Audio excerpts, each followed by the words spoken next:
If you start seeing this as functionally reflexes that your body does, then you change the locus of the responsibility and you become basically on a journey to understand more about who you are, your body, more about what it is to be a human, and less about feeling bad about what your body did.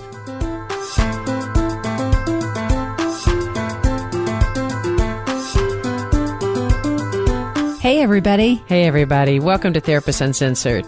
This is a podcast that breaks down interpersonal science into practical and understandable tidbits. And as you listen, I can just imagine little light bulbs of insight appearing above your head. You're going to be surprised and touched at what you learn about yourself as you get more accurate and in-depth view of your mind and your heart, and as you figure out those close to you.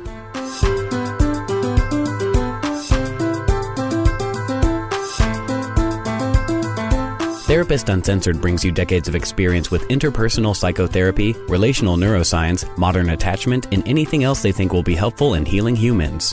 Now, here are your co-hosts, Dr. Ann Kelly and Sue Marriott. Hey, everybody. Oh, my gosh. This is a good one. Those of you who have heard the term polyvagal theory probably know this, but back in 1994, this is the neuroscientist himself who proposed the theory, now called polyvagal theory, PVT, that basically it looks at insights related to mechanisms in the brain that create symptoms that we see. So that one theory has stimulated research and treatment, emphasizing the importance of biology, the body, and behavioral regulation. So that's very cool, and we love that because what we're interested here in this community is how do we use science and learn the relational sciences in order to get better and in order to heal. It's not just for our brains, it's for our hearts, and it's for creating secure connections in the world. So a little more about Stephen Porges, because this is very important. He is the Distinguished University Scientist at the Kinsey Institute, Indiana University, Bloomington. He is also professor in the Department of Psychiatry at the University of North Carolina in Chapel Hill. He was the recipient of the National Institute of Mental Health Research Scientist Development Award, and he has chaired the National Institute of Child Health and Human Development, Maternal and Child Health Research Committee. It's just amazing that he is able to produce like this, and you can understand him. He's relatable. You'll see he's just so kind through the interview. So it's just such a delight to be able to bring you him. Also, there's a video going around YouTube that is his son, Seth Porges. We will link it in the show notes. And it's also a really good sort of summary and application of polyvagal theory as well. Okay, we're going to be talking more about this, but this is going to be one of the foundational episodes, I believe, of our podcast. Without further ado, Ann Kelly and I are very excited to bring you Dr. Stephen Porges. Welcome to the show. Well, thank you very much for inviting me. So one of the things I have noticed is that there is a new celebrity on the block. My news feed is full of posts on the vagal nerve, even like cartoons and memes, and it's just it's the hot thing right now. Do you think that you're partly responsible for this? Well, probably, but let's say that I might not emphasize the vagal nerve as much as you think, because I think in emphasizing it, we miss the point. Okay. The nerve is really just a conduit. It's a highway of bringing information from the body to the brain and from the brain to the body. When people get enamored with the vagus, they start thinking that the nerve has intelligence unto itself. And I find that a little bit disconcerting since I spent my life studying this. So, yes, I feel great that people are now aware that there is a vagus and it's related to a lot of other things.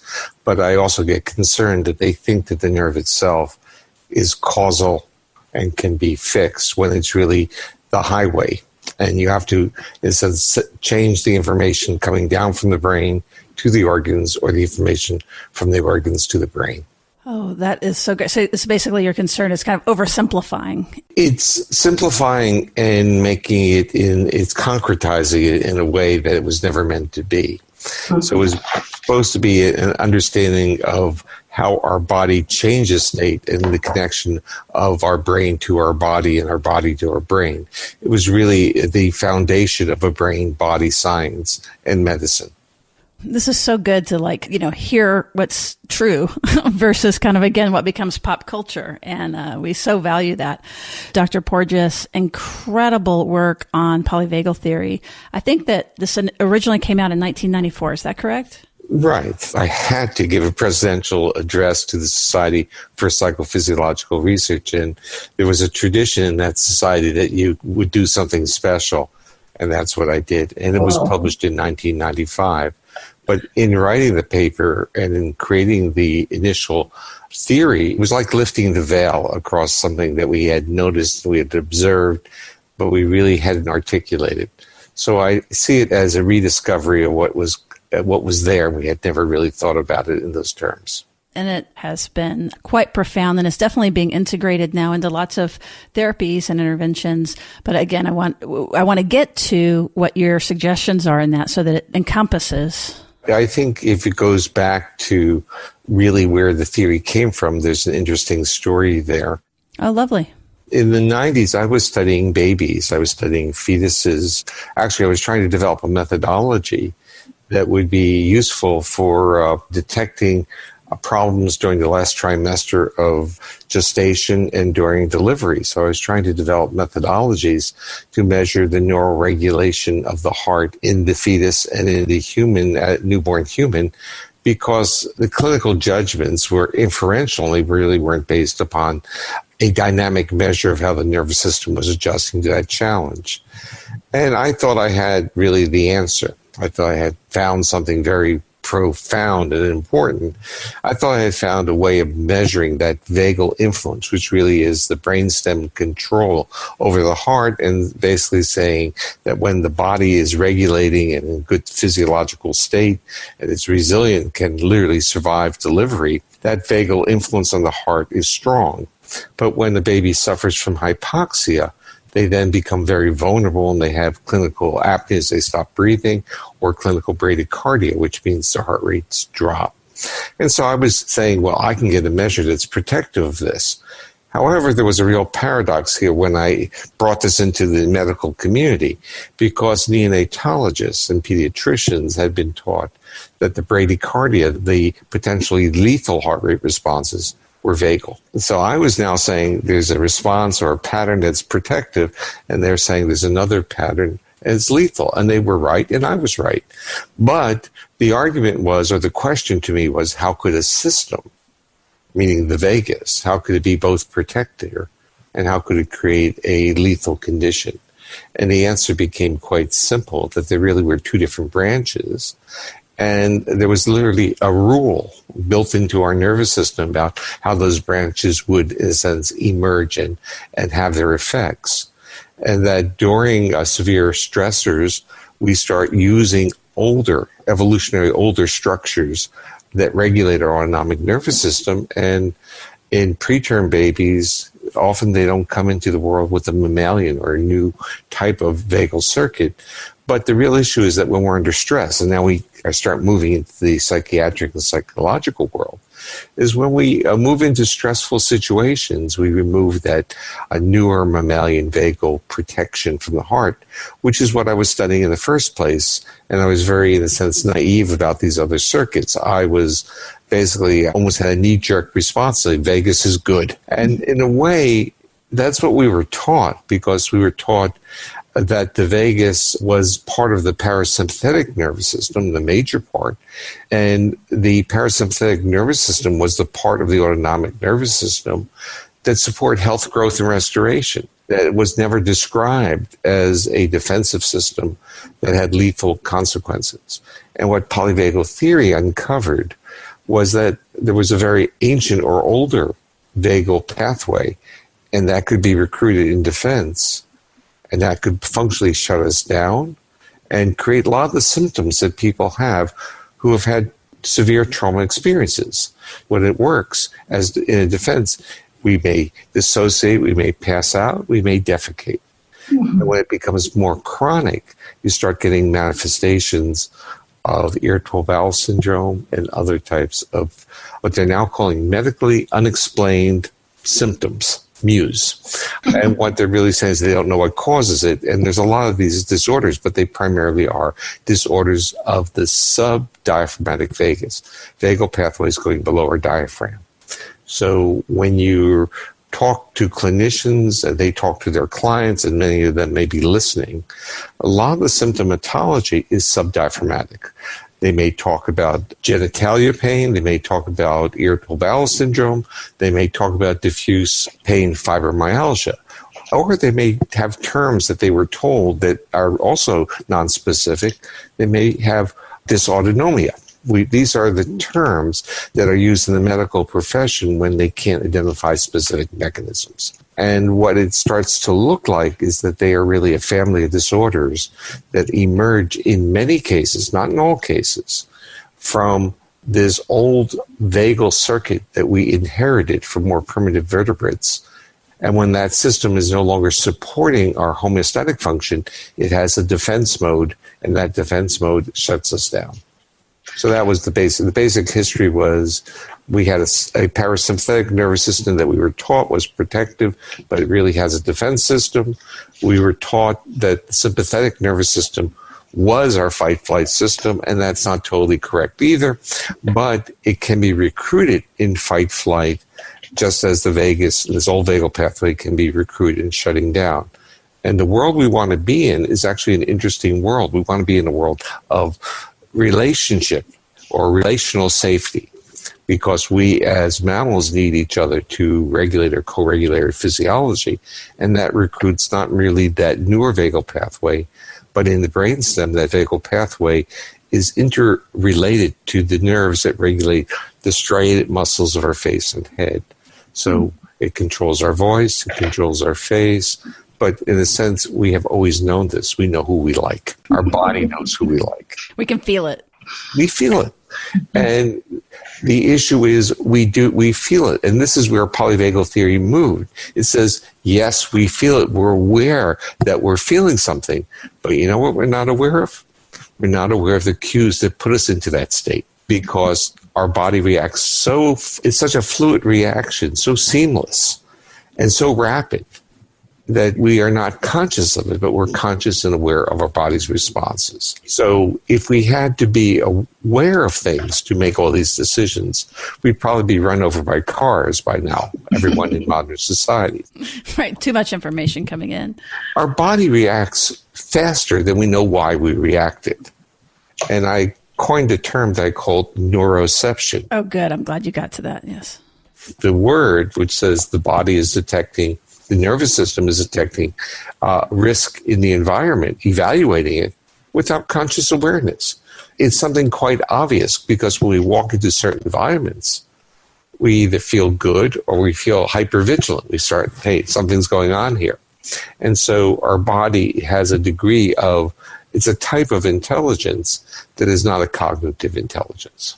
And I have always, really loved that word. And also that what's important about it is that it's outside of our awareness. Would you call it unconscious or non-conscious? I am not sure what is the right word to use, because depending upon the training and the vocabulary that people use, unconscious is a system too, or subconscious is a system. All I'm really trying to say is that it doesn't require an awareness. And the reason I wanted to make that statement, as strong a statement as I could, was that I couldn't use the word perception, and it kind of like feels we should perceive these things. But perception starts blurring into cognition, where we become aware, and then we start getting in the world that many of the clinicians are in, or the clients. Once you have an awareness, you move into blame and potentially shame reactions. Why didn't I detect that? Why didn't I know better? And so you start changing the role that you had.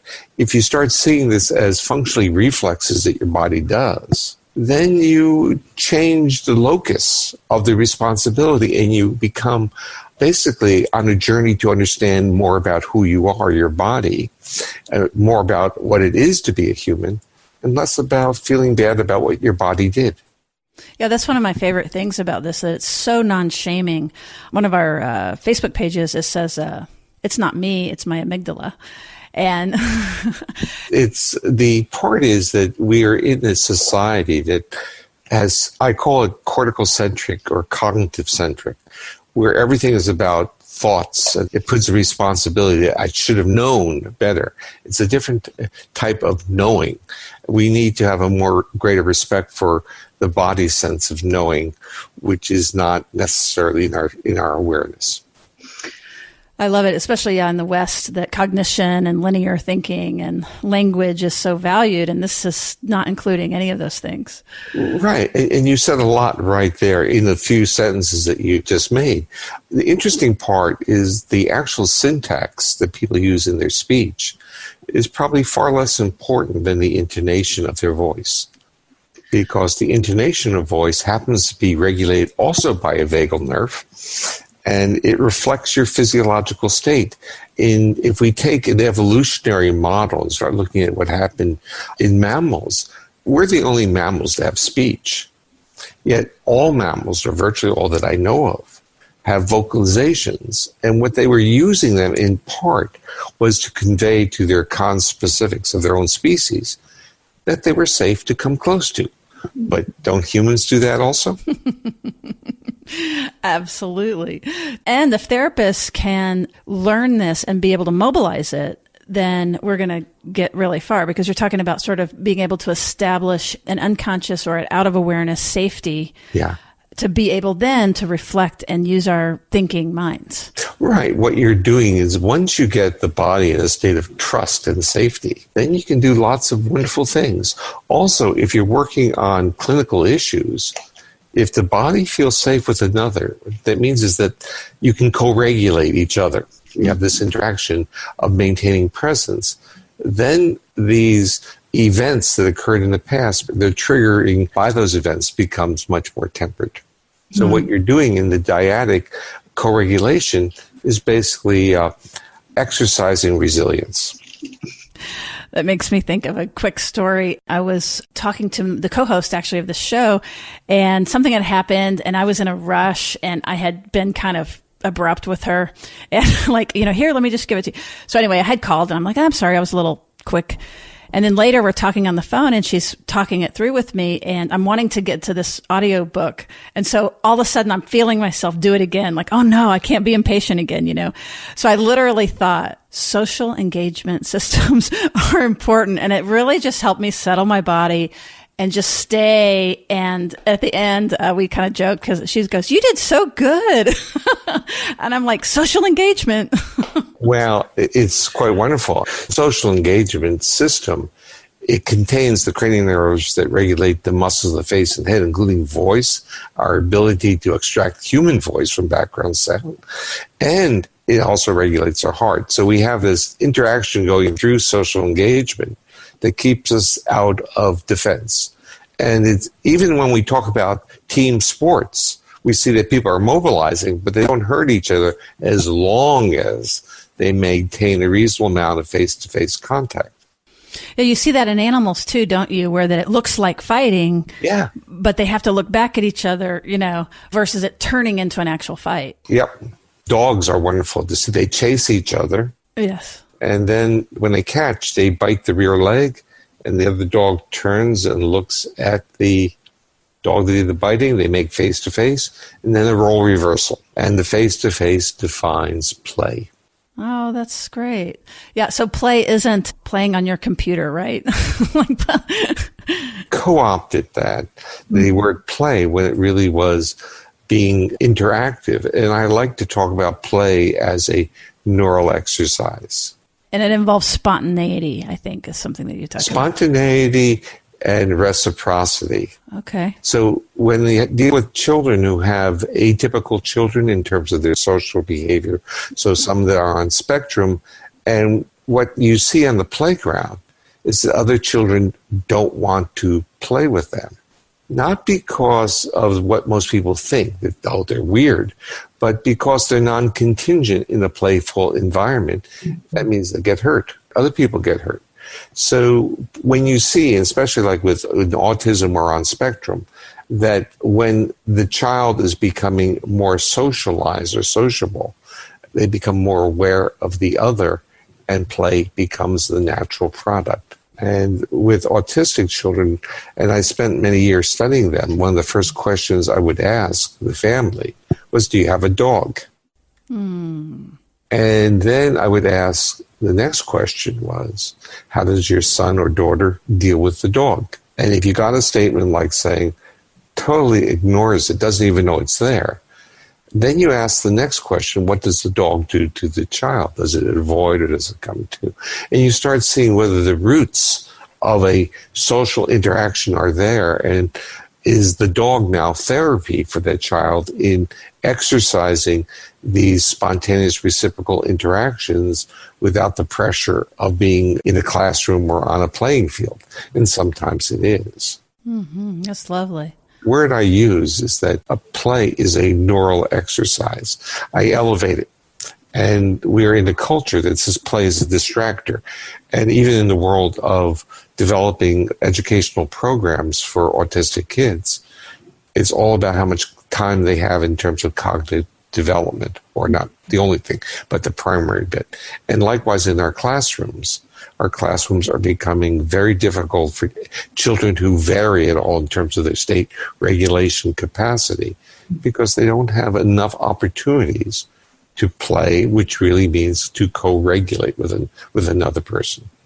Oh, that is really fascinating. So just a quick side question. So if the child was aversive of the dog, like didn't want the dog to touch them, is that related to this? Well, first of all, what the child would be doing would be reflecting most likely this hypervigilance and defensiveness. And when the child becomes welcoming, that's part of this interaction. But the other point is that autism, or many of the features of autistic spectrum behaviors, it's not just the individual, it's the whole environment is kind of tailored. Autism is just a very broad category, and it's very hard I shouldn't have even brought it up, because it should never be interpreted that if you are able to describe one autistic individual, you're describing all of them. In my world, I like to think of autistic individuals as having a dampened social engagement system. So I'm actually looking at just the system isn't working. A flat face, smiling in the lower part of the face, not the upper. Voices that aren't melodic but are literally barking. Hypersensitivity to sound. Tactile, all these defensive systems which tell you that the physiology, the autonomic state of the child is defensive. So if it's in a state of defense, we don't know the potential of that child to be engaging. We have to get the state changed. And that's where I have always felt intervention should be directed. For autism spectrum, and is sensory processing disorder, would you consider that on the spectrum? Yes, but you see, if we think in terms of what I am trying to say, I'm trying to say that we've missed something extremely important in our conceptualization of atypical behavior. And what we've missed is the intervening variable. And this is something for those of you who have gone to graduate school in psychology or related. Intervening variable is just saying it's between two other variables. In this case, it's between the stimulus and the response. So we've forgotten that there's an organism that is an intervening variable, our physiology. What I've been really saying is a good marker for this is really the state of this newer mammalian vagal system, the state of the social engagement system. If that system is working, you have resilience, you have engagement, you have accessibility. But if that state is turned off or retracted, the body's prepared to defend. And that's what you're seeing in most individuals on spectrum. But you see this in people who are highly anxious. If we threw out the word anxiety and said, I'm prepared to fight, my body's prepared to fight, right, muscles are already like this, it might make more functional sense of understanding the physiology. And then we wouldn't say to people, don't be anxious. What do you have to be anxious about? Your body's on a trajectory that doesn't fit the context. So how are we going to make this work? And it's the same thing with depression, where the body's shutting down. Our dissociation, we say to people, hey, you have everything to live for. If those words worked, many people wouldn't have a profession anymore. But what they do is they re-inflict, re-victimize a survivor. They re-victimize them, as opposed to saying something that their body has done something to protect them from something in their lives. And the real issue is, are those features still in their world? So in a sense, the word I use, are they living a life that's filled with faulty neuroception that was just restructured or reset to protect them? So it's set at a conservative level. So saying, I trusted someone once, my body trusted, and I was injured. How can my body now feel safe enough to trust another person? So for the folks out there listening that really want to be able to operationalize this, and somebody comes in and they're anxious or depressed, or that their neuroception is off, and they would be nonverbal, there would be the neuroception. What are things to facilitate safety? So I'm actually going to give you an example of what I've done in different workshops. I just had people change the pattern that they're breathing and see how they perceived other people and other people perceived them. There was a reason for this, that when you exhale slowly, the vagus starts having more impact on your heart. It calms you down. And when you inhale slowly and exhale more rapidly, it does the reverse. It gets you mobilized and defensive, because you've taken that inhibitory vagal brake off your heart and your body now can mobilize. And I would do this in my workshops, and I would start off by saying, we're going to do 10 breaths, and we're going to inhale 60% of the time and exhale 40%. And people go through this, and then I would reverse it and say, we're now going to inhale 40% of the time and exhale longer. So it'd be a count to 10, and they would inhale for 4, and then from 5 to 10, they'd exhale. So this is what we started to see. When people were doing the longer inhalations, which take the vagus off, they would be saying, I would ask them, what did you experience? They said, I experienced it. I thought I was doing it wrong because when I looked at the other person's face, they were doing it across from each other, and one was an observer and one was breathing, then they role reversed. They would say, when I looked at the other person's face, I thought they were being very critical of me, which is when you shift that physiological state, you have a bias towards negativity. So you see neutral faces as if they're angry. But when they shifted the breathing to slow exhalation, the words were really, and the tone of the voice would change. It's, oh, I thought that was just a very lovely person, a very interesting person, and I wanted to get to know that person better. And this was repeated in workshop after workshop. Not everyone experienced it, but I would say 60 to 70%. And what that was being able to give the person was an example of something as simple as shifting their breathing pattern changed how they saw the world. Mm-hmm. Wow, that is so powerful. And once you experience, you say, wait a moment, let me think for a moment, or let me take my body out. I'm overreacting to things. And the other part, which you were alluding to, was if someone comes in and they're anxious and you don't want to give them the responsibility of breathing, if you are engaged and you talk slowly with a very melodic voice, it should start to help calm them. Mm-hmm. But what normally happens when someone is anxious in your presence, you become anxious with them. Neural Wi-Fi. Yes, but what they're doing is throwing cues at your neuroception that they're not safe. And we are such a connected species that if someone across from me isn't safe, hey, I'm not safe. They're my vigilance. They're my guard.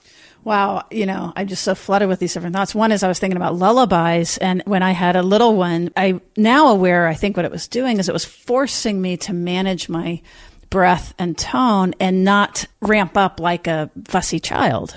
Right. So he brought up something very important, and that is we know intuitively how to calm a baby. Mm-hmm. We use the word lullabies. We say infant-directed speech. And if you have a dog, do you have a dog? Mm-hmm, absolutely. How do you talk to your dog? Totally. Well, besides a little bit of whistling. Absolutely. Oh, no, it's motherese, I'm for sure. And fathers are good with their dogs, not so good with their kids. Because fathers' voices tend to go into lower frequency bands and lose the prosody or the melodic aspects. And so I realized that, and I decided I would distill it. I would extract that from vocal music. And so I created some computer algorithms that basically worked with this frequency band of motherese. And I put it into a device, And it went into a program of 5 one-hour sessions, which were functionally neural exercises using melodic voices and exercising the frequency bands. And what that really meant was I was amplifying prosody. I was taking the vocalization and amplifying it by many factors. And I started to use that with autistic kids in the 90s, and many of them spontaneously would engage and start talking. Eye contact. It was shocking.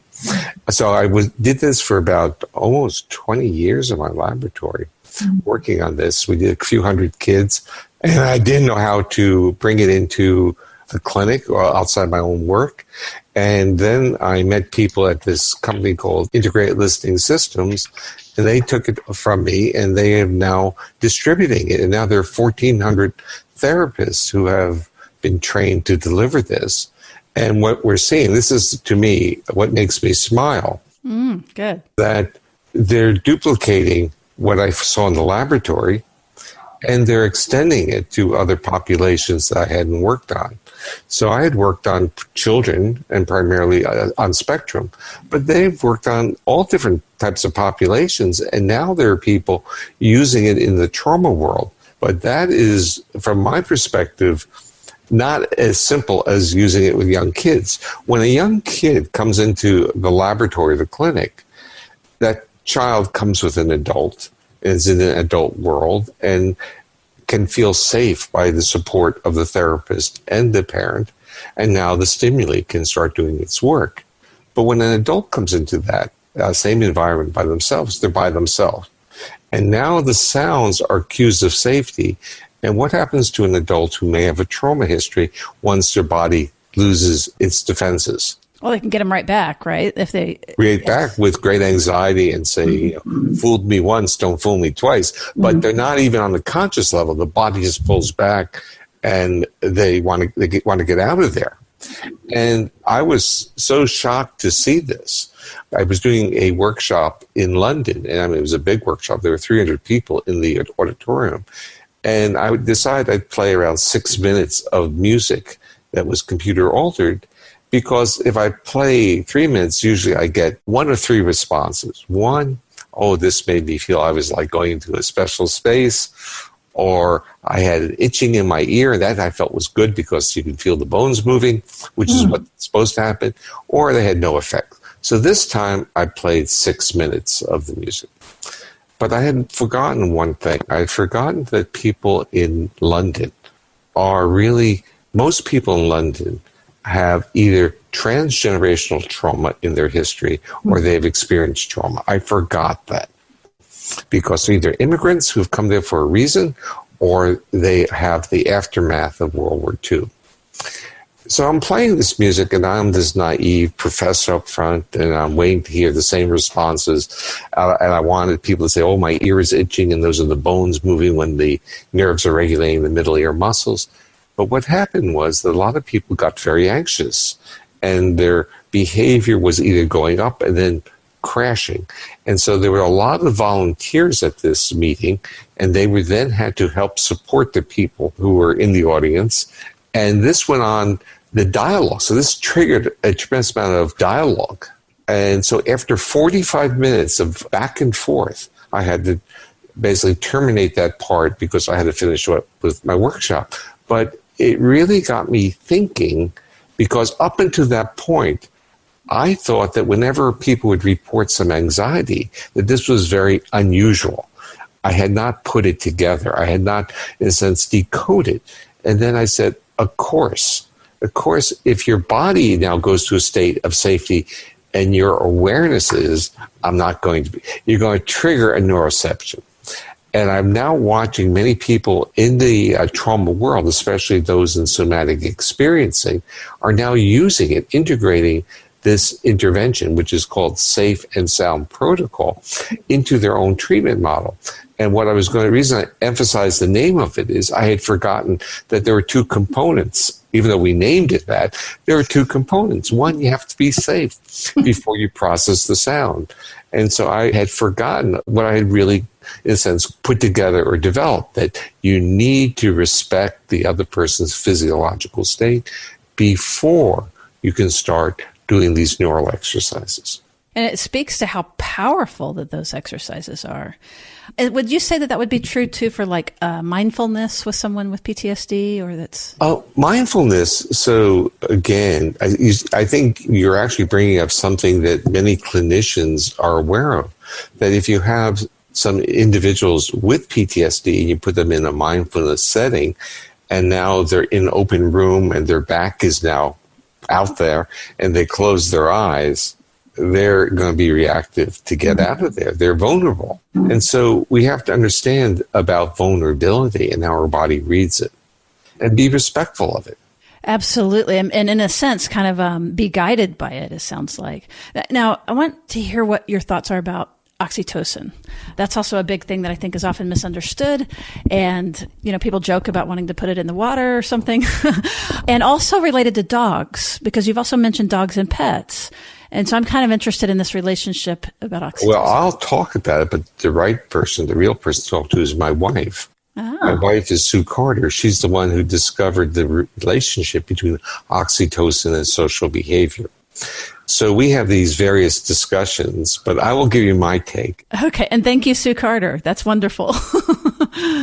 So in our world, we see oxytocin, and when I say our world, that this is the family compromise, we see oxytocin as a moderator of autonomic state. Now, I want you to think about it this is when you are giving birth, seldom do people go into a physiological shutdown. The organs below the diaphragm are being used for delivery. So my initial thought is that oxytocin enablizes the subdiaphragmatic vagus not to surge and shut us down. So what it does, if we want to talk about, it's a facilitator of immobilization without fear, which is what intimacy is. So it enables bodies to feel safe in the presence of others. That's the polyvagal interpretation. Again, even just saying immobilization without fear, it's just such a lovely image. And the other word is a moment of intimacy. Right. And think about that, because when it's body's conforming, I was thinking, or another word is cuddling.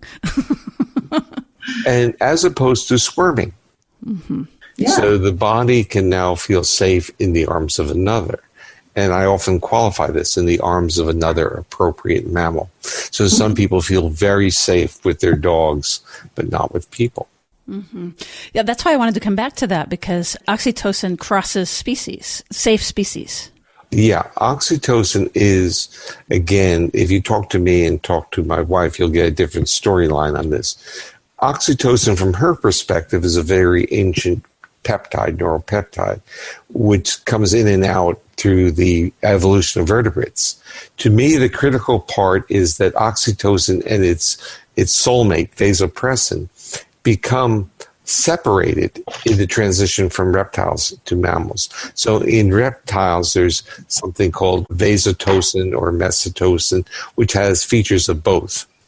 And we probably still have receptors that are ancient receptors, and they may be more sensitive to vasopressin, but they also have some sensitivity to oxytocin. Mm-hmm. So the point is that what were the functions of this separation? And I think they had to do with immobilizing without fear. Mm-hmm. And you think about three major. Think about nursing. You think about parturition. You can even think about reproduction. And when I started getting onto these theories of it, I would bounce them off my classes when I was teaching. And you have to be very, very mindful. Let me use the magic word of the day. You have to be mindful of how people interpret things. So if we say that oxytocin enables one to immobilize during sexual acts, because in many mammalian species, there's something called lordosis, where they don't move. Now you're offending women who enjoy being physically active in sex. So you have to, start talking about how we co-opt and how we modify, how we use these structures in different ways. But the way I like to talk about it is oxytocin, by creating those moments of intimacy, oxytocin is critical in relationship building. That's part of where Sue's work was and was very important, because she was very interested in the lifelong bonds that the prairie vole made after they made it. So it was like this relationship, that this immobilization, the shared moment. And actually, this is going to be a little bit on the humor side. Oh, good. Some of the people may remember some of the Seinfeld shows. I love Seinfeld. Okay. One of the rules was no sleeping over. Right. For the bonding. Right. Exactly. So that separates the sex as a sexual act from a relationship building. And it's important in our modern day society, where people talk about hookup cultures and they don't talk about relationships. And I think sexuality is part of relationship building. I'm not sure if it was you or someone else that said that if you don't want to fall in love or be open-hearted, the moment of orgasm, look at the lamp. That wasn't yours. Like, no eye contact. There's also stories about when are men the most vulnerable, in a sense, when people stealing their watches and their wallets. It's post-orgasmic, because the body is now going into mobilization without fear. That's very interesting. And then just shifting a little bit clinically again, and this sort of application, we're beginning to learn how to see when somebody's upregulated or downregulated. And then we're beginning to understand that even by prosody, tone of voice, pace. Also, I wanted to tie it into your thoughts in just a moment about attachment science. One thing we didn't mention is the hierarchical nature of the autonomic nervous system. So if a person becomes more immobilized with this dorsal vagal, if you get the person moving, mobilized, it takes that dorsal vagal out of defense state. It tends to inhibit it, but it keeps it from happening, shutting down. But we can see this as a natural adaptive reaction that many people have, that they will do high-risk behaviors, high activity levels, if they have had a history of shutting down, or if they had, in a sense, let's say, a very bad abuse history. They'll keep mobilized, and that's very adaptive. And understanding that is very helpful, because once you get, in a sense, an understanding of what your body is doing, you then aren't angry at it. You understand why it's doing that, and then you try to restructure the narrative to enable the body to be in a safer environment. That's what I was wondering, is like, there is actually a time when you would want to activate the sympathetic system and get more active. Right. Now, the part, I think, when I started building and talking to clinicians about these models, there was kind of this inherent belief, or quick belief, let's say, that dorsal vagal was bad, sympathetics was bad, social engagement was good. But everything's good. It just has to be used in the right way. And if we link social engagement with mobilization, it's play, which is wonderful. And if we link social engagement with immobilization, it's intimacy. So everything becomes wonderful if it's in a safe world. But we are also prepared for worlds that are not safe, so that we can be mobilized, we can fight, and at various unfortunate times we can shut down and disappear. But we have to now restructure the narrative and see these adaptive reactions as life-saving or protecting us, and not see it that something's wrong with us. We can say that our bodies got into this state to save us, but it's not so easy for our bodies to get out of those states. Now, can we, in a way, convince our body that the world's safe enough? And that's what therapy, that's what relationships are. That's what all the neural exercises that enable the body not to go into states of defense. Yeah, Lou Cozzolino talks about becoming an amygdala whisperer. So I think that's really tracking kind of what you're saying, absolutely. And it's the amygdala firing, trying to keep us safe, that causes either this activation or... Yeah. The beauty of our nervous system is that if we have a social engagement system that functions, it choreographs the rest of our body. It choreographs the sympathetics and that older dorsal vagus to support homeostasis. It supports the sympathetic so we can feel highly aroused at good times, but not going ballistic, that we can calm down. It enables us to live a full life. Well, and just as a concrete example of that, I think is, if somebody's waiting for an apology and the other person isn't ready to give the apology, and then when they finally get into a state with, where their heart's open again, the oxytocin, I don't know if that's the right. It's not a bad metaphor. Now, remember, much of science is a metaphor anyway. Right. So we have structures and we have neurochemistry, but we're dealing with a metaphor of the body being available, the heart being, what terms, those are our language. Yes. There's a physiology behind it. Right. And that when we get into that open state, that our words matter less. But we could apologize not in that state, and then it's not going to have the effect. Is that? Well, the other part is we need more neural exercises to have a greater understanding of ruptures and repairs. There's nothing wrong with having a rupture here and there, but there's a lot wrong with not being able to repair it. Do a good repair. Not knowing how to repair it.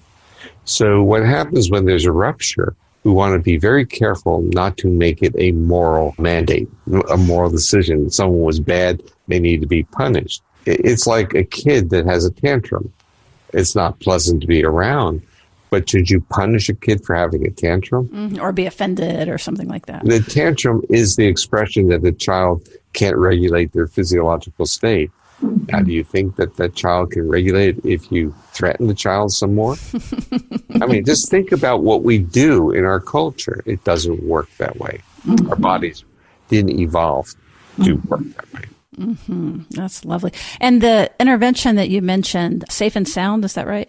Is there training? Is that available just for folks that might be interested? There is an online training, but it's all through integrated listening systems, and people can find it on the internet. And it's out of my hands, but they do the training and they distribute it. And what I like to hear is the feedback. So we're all in different parts of our life. And so I like to smile. So when I hear these wonderful cases, there's a forum on Facebook that a parent started. And there are 2,400 plus families on this forum. And they talk about their experiences.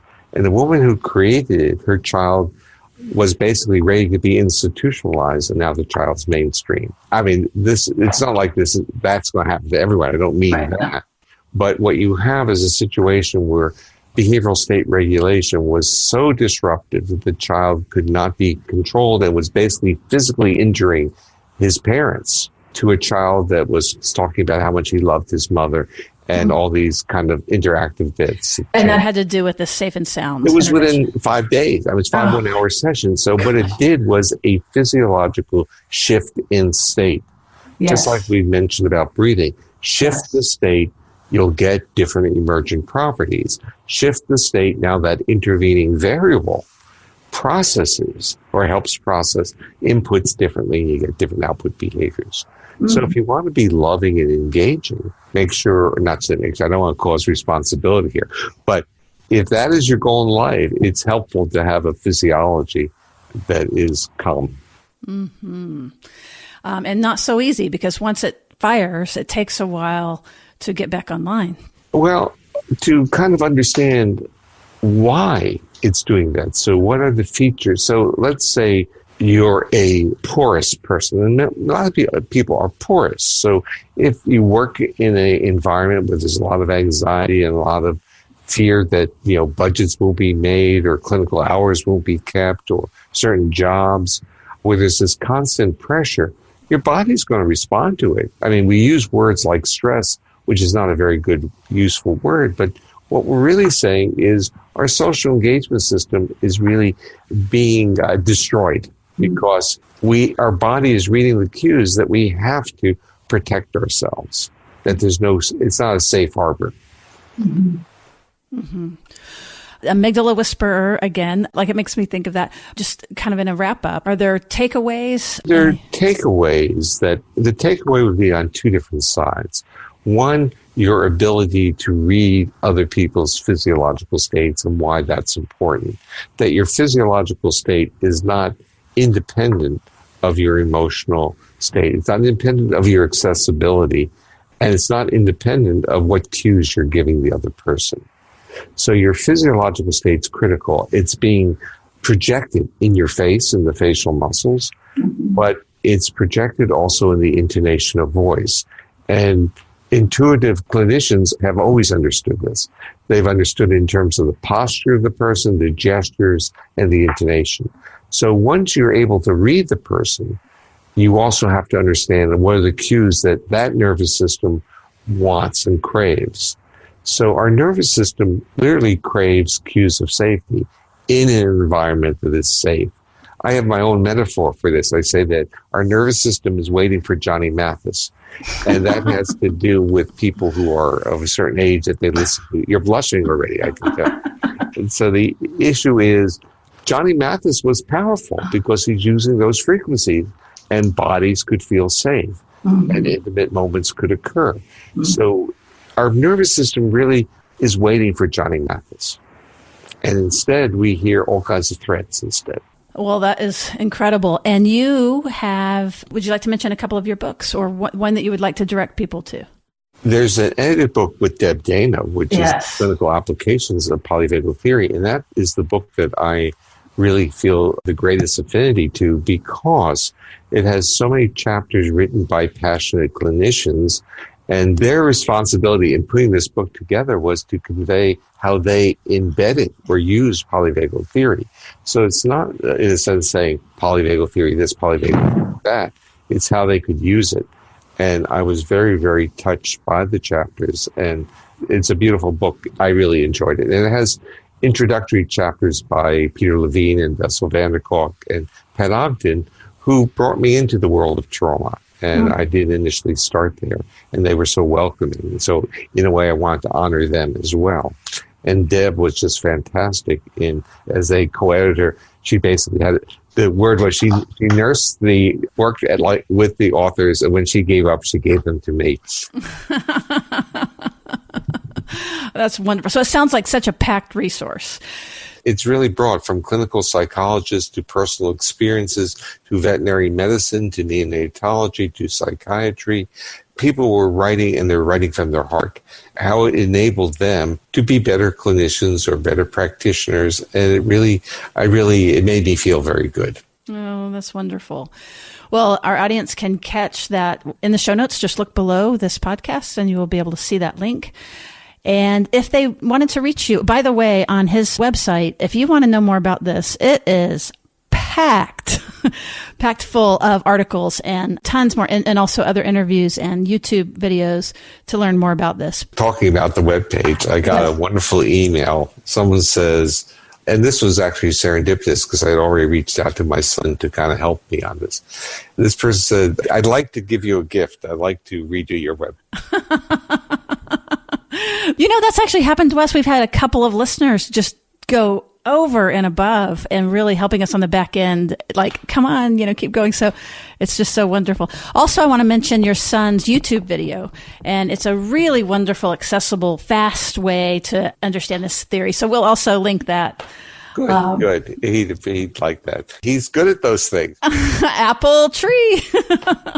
That's wonderful. Okay. And what about if somebody wanted to reach out to you? Is there a way to do that, or just through your website? People do send me emails, and I say, just don't be offended if I'm either very slow in answering or I don't answer.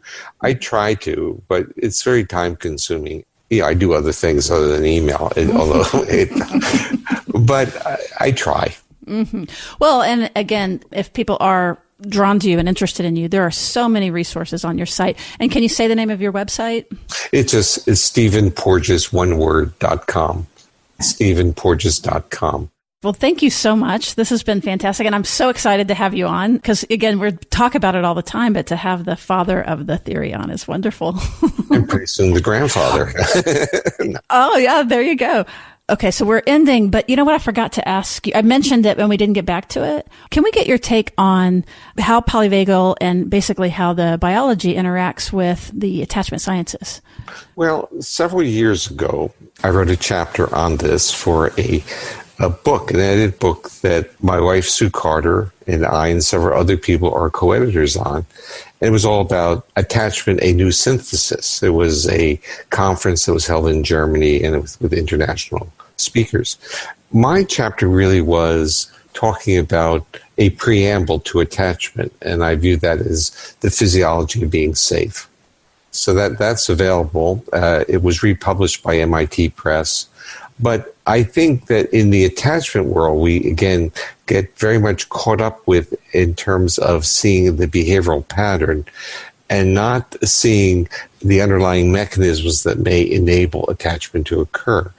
And this becomes really, I would say, even more interesting when you start moving into atypical populations like foster children. And when we start watching what happens there, where they don't have opportunities of safety and don't have a mental narrative to go back to of some safe moment of being held. Kind of a body memory of that. Yeah, right. And the neural network already formed. I've seen also writing about blushing or flushing or whatever. I am so hot all of a sudden. So that's some of what's happening on my end. Oh, so you might not know, but first of all, are you hitting that age? Yeah, I am actually, unfortunately. I just got through, I had prostate cancer and I had surgery in 2013, but I had recurrent this past year. And I had radiation, but I had hormone treatment. So some empathy development, huh? Oh, it was horrible. So the issue was I had hot sweats that were coming every 30 minutes around the clock. And I was actually timing it. So I hadn't slept well for 6 months or slept more than an hour at a stretch. I'm getting back now. I'm feeling much better. But the issue is, when I was going through that, I said, well, people said, well, they're just like women. I said, no, women, it's at least biological. But for me, this was a major intrusion into my system. My system was fighting back. Mm-hmm. Mm-hmm. Well, I'm glad that you were fighting back, though. I know that that's not exactly what you meant, but I'm so sorry to hear about the cancer. It's a journey. So the issue is, it bothers other people more than it bothers me. Oh, that's really interesting. Yeah, I'm right in the middle of it with very close people as a primary person. It's an interesting experience. But again, you have to be prepared for it. Mm-hmm. And fortunately, again, if it hit me when I was 50 or 45, I think life would have been, I don't know how I would handle it. Mm-hmm. But at this age, it's a different story. And it also just makes me think of like when you're able to let people take care of you and not fight it because you feel safe with those people. I'm sure that helps a lot. Yeah, and you probably, you haven't had many interviews with professors or faculty. You have normally clinicians. But people in the academic world are extremely defensive about how they appear to others. Mm-hmm. So they want to all appear to be 32 years of age with the wisdom of a 70-year-old. That's funny. Oh, well, that might explain why I haven't heard back from a couple of people. But Alan Sroof came on. He was fantastic. But he must be retired now because he's even older than I am. Well, thank you so much. I appreciate your time. You've been so generous with it. Well, thank you very much.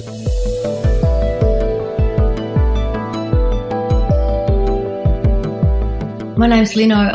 I'm happy to support Therapist Uncensored podcast by joining up as a Patreon subscriber. I started listening just after they got started, and I've learned so much about neuroscience and relationships and love listening to all the guests. My favourites are the attachment focused and anything about relationships. I know if I can help keep it going by supporting financially, I'm really happy to. So jump on Patreon. Thank you, Lino and Jamie, for letting us pull some quotes for you.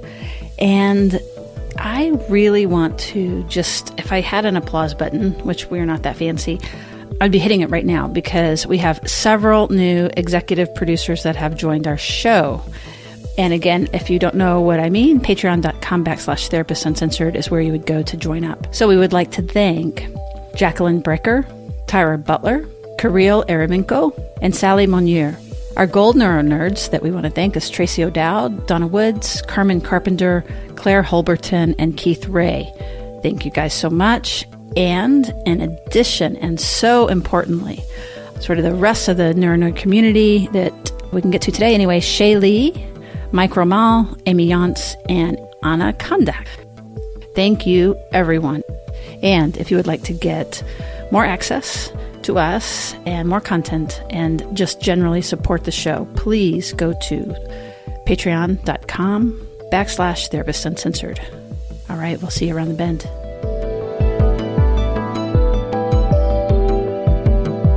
Therapist Uncensored is Ann Kelly and Sue Marriott. This podcast is edited by Jack Anderson.